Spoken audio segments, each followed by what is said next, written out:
प्रवेश उत्सव और खड़ीछुआ पर्वर द्वितीय दिवस प्रत्येक विद्यालयगुड़िक पालित हो जाइछि।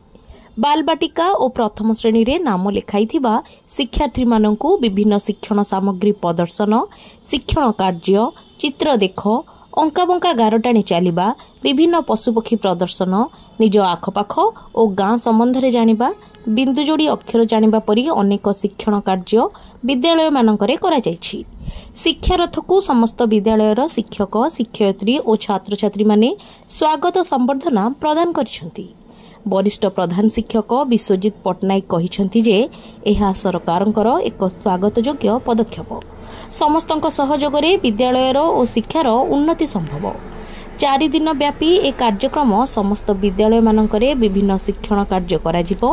शिक्षारथ बोली सचेतनता कराइबो और समस्तंकु एथिरे सामिल करी आगेइबो बोली पंघाट सिंह क्लस्टर आंचलिक साधन केन्द्रर संयोजक विश्वरंजन बेहेरा मत व्यक्त करथिले। ब्यूरो रिपोर्ट, शुभ खबर।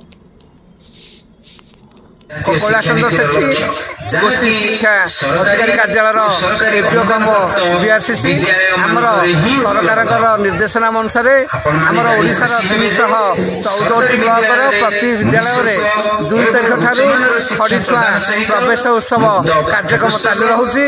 आम गोष्ठी शिक्षा व्यक्तिगत तरफ 2 तारिख दिन सरकारी रामचंदी चकापदा उच्च प्राथमिक विद्यालय अनुष्ठित हो जाइछि। आज आम ब्लॉक तरफ कंटाबाड़ क्लस्टर और पंकज सिंह क्लस्टर ता सहित साधु क्लस्टर गाड़ी बुल। बर्तमान आम पंकज सिंह उच्च प्राथमिक विद्यालय निकट में उपस्थित रहीचु। आमर कार्यक्रम केमी सरकार नौकरी पे खड़ीछुआ कार्यक्रम करेंगे। 5 वर्ष रु 6 वर्ष भितर सेप्टेम्बर मास 1 तारिख को जमी प्रति पिला 6 वर्ष होथिबो सेही पिला माने हमर प्रथम श्रेणी नाम लिखेबे।